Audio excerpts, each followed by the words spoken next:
O racismo não é o meu lugar de fala. Você acha que hoje não falar sobre antirracismo numa missa é se omitir? A intolerância religiosa ela é inadmissível.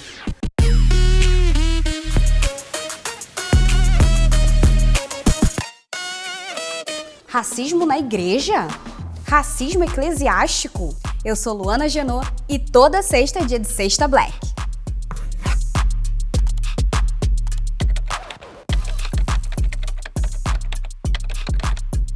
Pregação racista, ausência de padres negros nas igrejas, santos negros invisibilizados. No último ano, o movimento antirracista ganhou as redes trazendo à tona muitas denúncias, e espaços institucionais protagonizaram algumas dessas situações. A igreja, como uma das instituições mais antigas e resistentes ao tempo, não ficou fora dessa. Padres, frades e freiras vieram a público para questionar a posição da igreja em relação às violências sofridas por eles e por fiéis. O que chamamos racismo eclesiástico é uma especialização do racismo institucional, que, estruturado no ambiente hierárquico da igreja, reflete o racismo que estrutura essa mesma sociedade. Mas não é de hoje que a igreja e o racismo se conectam. Da invasão dos colonos às terras guaranis à escravização dos corpos negros e indígenas. Uma história marcada por violências. Que a religião alimente a luta por um mundo menos desigual e que possamos acreditar que a fé pode ser antirracista. Na conversa de hoje, recebemos o padre Reginaldo Manzotti. Radialista, autor e cantor, é muito popular nas redes sociais e hoje compartilha conosco sua visão pessoal sobre a relação da Igreja Católica em diálogo com a pauta racial. Padre Reginaldo, que prazer te receber aqui no nosso Sexta Black. É um prazer enorme pra gente, enfim, ter você aqui.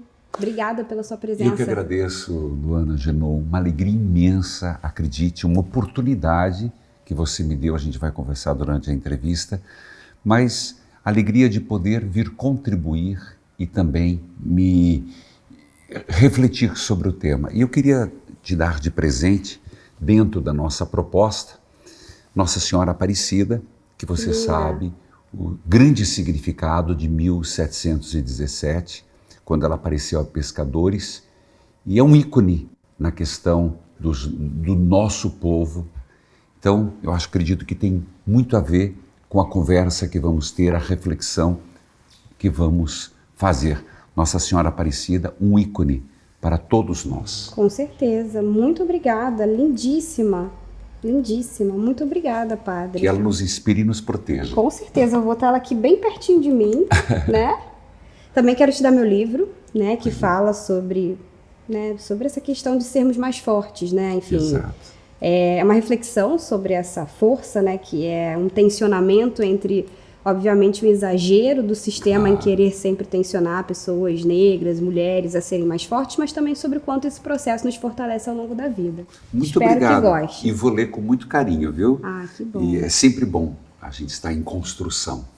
Com certeza. Vou deixar aqui também, então. É isso, bem pertinho da gente. Queria saber, né, na nossa pergunta do Sexta Black, como você se autodeclara em termos de cor e raça? Olha, eu sou branco e, se fôssemos usar o termo, caucasiano. Inclusive, digo para você, quando eu recebi o convite, posso contar só para você aqui? Conta só para mim, vai ficar segredo entre nós. Eu tive 2 momentos que eu tive vontade de dizer, eu agradeço demais, Luana Genot, mas eu não vou. E vou te dizer por quê. Primeiro, porque alguém me vendo agora vai falar, o que esse branquelo está aí falando sobre essa questão? E depois um padre, sabendo a história da igreja em relação à escravidão, depois eu refleti e falei, não é assim. Eu acredito que, claro, o racismo não é o meu lugar de fala, né? Mas eu sou uma pessoa em construção, eu tenho buscado, eu tenho lido, eu tenho refletido. Inclusive, agradeço a oportunidade de estar aqui, porque me fez estudar muito mais e conversar com padres, com a igreja sobre esse assunto. Aí depois disso, eu vou. Sim. E padre, queria saber um pouco como você sentiu que você tinha uma conexão com a questão espiritual. Como é que essa relação nasceu? Olha, eu tenho uma vocação que surgiu, como diz Jeremias, desde o ventre materno. Vim de uma família muito católica e a questão religiosa minha foi do meu pai, da minha mãe. E muito cedo, Luana, eu tinha 11 para 12 anos, quando eu encontrei uma revistinha e tinha lá, você quer ser padre? E eu escrevi. E o padre foi me buscar no sentido, ir lá para falar do seminário, e depois entrei para o seminário. Então, a questão religiosa minha, e com Nossa Senhora Aparecida, que eu te falei, que é um ícone da questão do nosso povo latino-americano, de todas as raças. Meu nome é Reginaldo Aparecido Manzotti. Sim. E Aparecido é uma homenagem à Nossa Senhora, que eu sou o milagre de Nossa Senhora Aparecida, que eu não era para ter vivido. Nasci com cordão umbilical, aqui no pescoço. E eu entrei para o seminário e sou padre há 26 anos. Com a graça de Deus, sou muito realizado como padre, feliz. Ai, que bom. E bom, você me deu justamente a Nossa Senhora de Aparecida, né, que é uma santa negra, Exato. Né? E queria saber um pouco, né, quando a gente circula pelas igrejas, né, a maior parte das imagens sacras, né, que a gente vê são imagens brancas, Exato. na sua grande maioria. Os santos, os anjos, né, enfim. Queria saber por que isso acontece? Lá, na raiz, já estava presente em Jesus Cristo, amar a todos sem distinção. Mas, de fato, a igreja, ela é fruto do seu tempo. E ela também sofreu, como eu, você, esse racismo estrutural. E tem momentos que a igreja, inclusive o Papa São João Paulo II, no ano 2000, ele pediu perdão para a humanidade em muitos pontos. E dentre eles foi sobre a questão da escravidão, que é uma ferida. Mas eu não vim aqui falar mal da igreja. Mas isso, como um racismo estrutural, refletiu. Mas do outro lado, apesar de ter muitos santos, no caso brancos europeus, existem muitos santos que deram uma contribuição belíssima para a questão do racismo, se me permite citar. No Brasil, existe Beato Francisco de Paula Vitor, de Campanha, e depois morreu em Três Pontas, que inclusive é beato, fez um trabalho lindíssimo. E depois temos outros santos. Mas é verdade, a maioria são esses santos mais europeus que vieram com os colonizadores. Sim, mas você falou, por exemplo, que a igreja é fruto do seu tempo, né? E se a gente está num tempo de discussão das pautas antirracistas, né? E segundo o que você também trouxe, numa postura talvez de maior reconhecimento da igreja em relação ao racismo estrutural, você vê, por exemplo, que mais santos e artes sacras negras podem ganhar espaço daqui em diante? Não tenho dúvida disso, não tenho dúvida. Mas a igreja, ela, apesar, historicamente, eu não estou aqui defendendo e não dizendo que não existe uma ferida e uma vergonha histórica. Mas a igreja, principalmente a partir do Concílio Vaticano II, que faz 57 anos, colocou uma posição muito clara num documento chamado Gaudium et Spes, Alegria na Esperança, dizendo assim, que todo ser humano, ele tem igual origem, natureza, alma e dignidade. Parece pouco isso, mas não é, porque isso abriu toda uma reflexão atual e isso repercutiu depois no Catecismo da Igreja, que diz uma condenação explícita ao racismo. Em 79, houve um encontro de Puebla, que foi um marco referencial, que inclusive instigou o surgimento da Pastoral Negra, em 1983. E algo que pouca gente lembra, uma campanha nacional, chamada Campanha da Fraternidade, em 1989, chamada A Pastoral e o Negro. E o lema era, ouvi o clamor deste povo. A manutenção histórica da branquitude é o efeito da colonização que foi feita em nome da igreja e é base para um projeto milenar que reforça o discurso da supremacia cultural branca. O racismo é histórico na medida em que é socialmente construído e transformado ao longo do tempo e do espaço. Em relação ao racismo eclesiástico em específico, a pergunta que deve nos guiar é a quem interessa manter uma igreja na qual seus membros olham para o púlpito, olham para o altar, para o lugar de respeito e hierarquia na igreja e veem somente homens brancos. Esse é o poder da representação branca dentro da igreja. Padre, a gente está recebendo nessa edição especial do Sexta Black vários depoimentos, né, várias perguntas de pessoas na rua. Eu queria te mostrar algumas das que a gente recebeu. Que maravilha! Né, até para encorajar também quem está nos assistindo a Verdade. continuar mandando e participando aqui do nosso programa. Vamos ver. Vamos. Sim, eu sou monoteísta, porque o monoteísmo ele vem lá da Mesopotâmia, do Egito, da África, então lá a mistura é geral. Olha, eu acho que as religiões, principalmente as mais tradicionais, elas estão também tentando cada vez ficarem mais modernas, né? Mais dinâmicas. Então você vê que não tem mais aquela coisa tradicional. Eu acho que aos poucos isso também não chega a estar mudando, mas você vê aqui uma pincelada ou outra ali de algumas influências também de diversidade, né? Assim, particularmente em relação à religião católica, eu acho que ainda está muito preso na questão homossexual, né? E não se fala muito em diversidade de raça. Isso ainda não vejo. Talvez também eu não esteja sendo impactada por isso, né? Pode ser também. Eu sou católico, graças a Deus. Eu nunca vi um padre negro. Apesar de eu tô com 45 anos, eu nunca vi um padre negro. Eu acho que agora não tem possibilidade porque tem muita discriminação. Eu sou candomblessista, sou espírita. Eu me sinto representada, porque na minha religião eu sou Ekede. Eu sou Ekede Valquíria. E sou uma pessoa muito altiva e demonstro muito que a gente, nós temos que demonstrar, dizer para o povo que o candomblé é a raça, é a energia, é o poder. Eu sou membro da Igreja de Jesus Cristo dos Santos Últimos Dias. Tem a Igreja de Jesus Cristo dos Santos Últimos Dias, que é mais conhecida pela Igreja dos Mormons.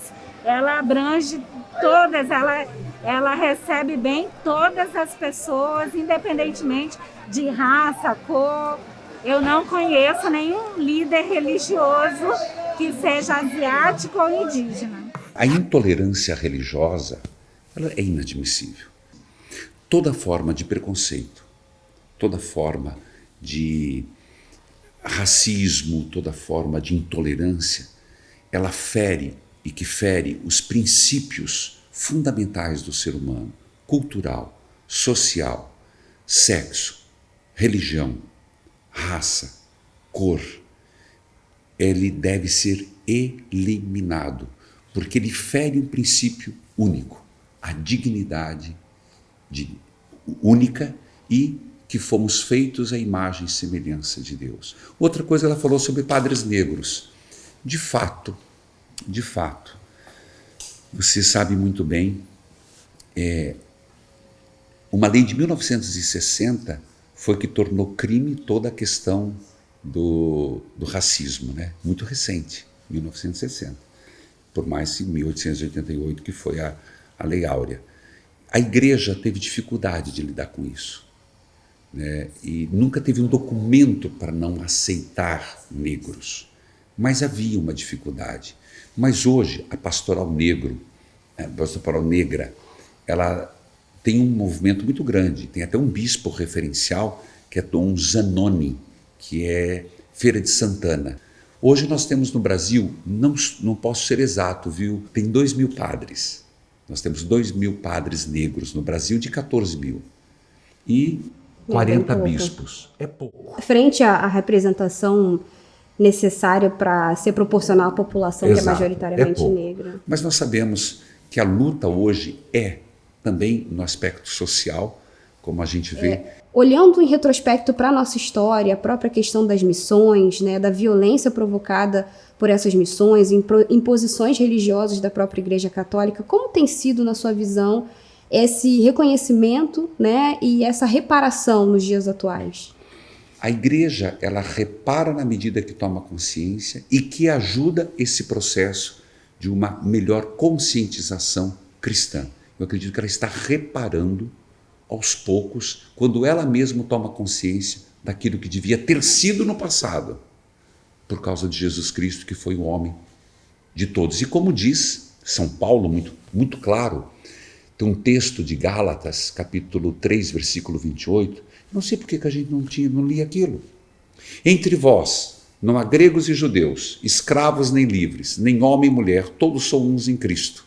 Sim, né? Porque esse é o mundo ideal que a gente precisa, né, construir, né? Só que a realidade também ainda é diferente quando a gente pensa, por exemplo, nessa própria questão atual ainda, né, das missões que a igreja tem em vários países africanos, por exemplo.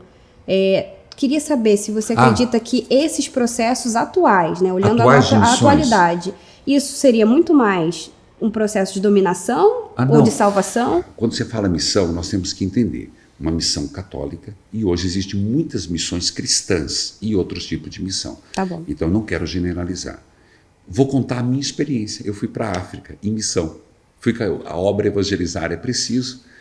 Fui para E foi quando? Para Angola faz 5 anos. 5 anos. 5, 6 anos. Foi uma experiência maravilhosa. E fui lá e vi uma igreja, uma comunidade. Eu fui beber da fonte.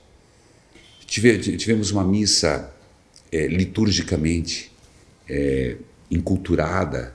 Eu fui nas comunidades, conheci as pessoas. E eu posso dizer, por aquilo que eu vi, muito mais é uma promoção humana, é uma enculturação, é a igreja oferecendo elementos para que vivam a sua fé, do que um ato de dominação. Então eu não tenho alcance para entender a sua pergunta em todo o aspecto, mas uma experiência que eu vivi, que fiquei lá, foi uma experiência muito positiva, onde eu vi o protagonismo da evangelização, o próprio africano. Para se pensar no complexo de branco salvador, a partir do cristianismo, a gente precisa considerar a importância da categoria de salvação. Jesus seria o salvador da humanidade. E o problema aqui é que toda a construção de Jesus foi baseada nele sendo homem e branco. Nesse contexto, sendo Jesus a face de Deus, o complexo de branco salvador se estrutura na lógica que afirma: se Deus é branco, o branco é Deus. E o que se vê na prática são pessoas brancas querendo salvar pessoas negras em uma posição paternalista e opressora, que não desafia a hierarquia racial, pelo contrário, só reforça, pois valida o privilégio branco. Você acha que hoje não falar sobre antirracismo numa missa, por exemplo, é se omitir? Claro que é se omitir, absolutamente. Eu sou um que falo, conforme os acontecimentos. Você tem que entender que não é uma coisa que você vai falar todo dia, como você não fala de um tema todos os dias e todas as ocasiões. Mas, por exemplo, quando acontece algo, naturalmente você se posiciona.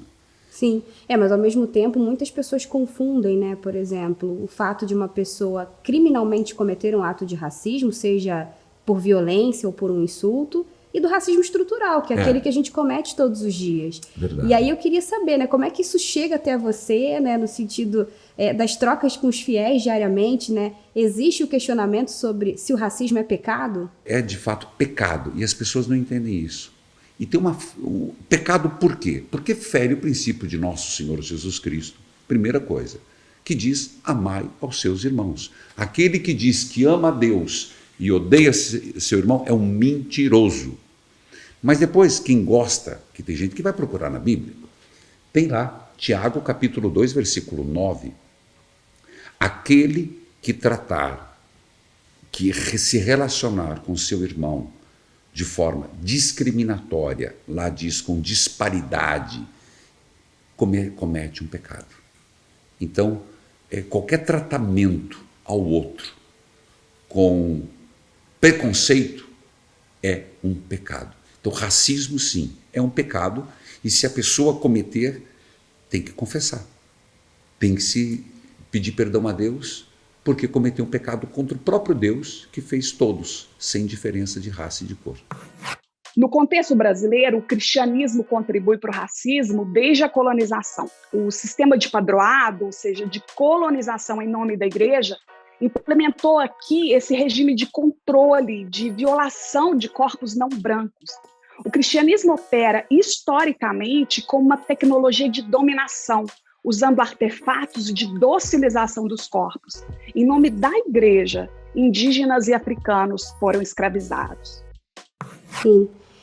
Tem, enfim, alguns historiadores, né, especialistas que participam do nosso programa, eles justamente mencionam sobre o quanto o cristianismo ele ratificou, né, processos como o da escravidão no Brasil.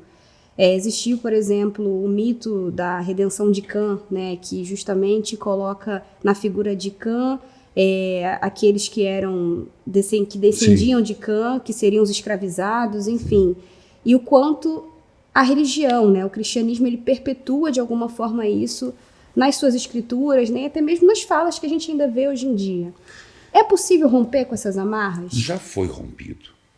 Essa interpretação, né, do mito, né, de Noé, da figura de Noé, que o filho Cã viu a nudez e por isso foi amaldiçoado. E como fruto dessa maldição, esse filho Cã foi para a África e, portanto, a partir dali se justificaria uma raça inferior. Então, você tem que entender que era toda uma reflexão difícil para a igreja entender. A igreja repetiu, havia esse princípio, essa ideia que se tinha do Gênesis, se tinha, mas isso desapareceu há muitos anos. Então, dizer que essa teologia equivocada que justifica a escravidão não é presente hoje. E toda vez que a fé se une aos interesses políticos e econômicos, se perde. Mas eu posso te dizer que hoje isso não é um pensar da igreja. Já há muitos anos, isso não é um pensar da igreja.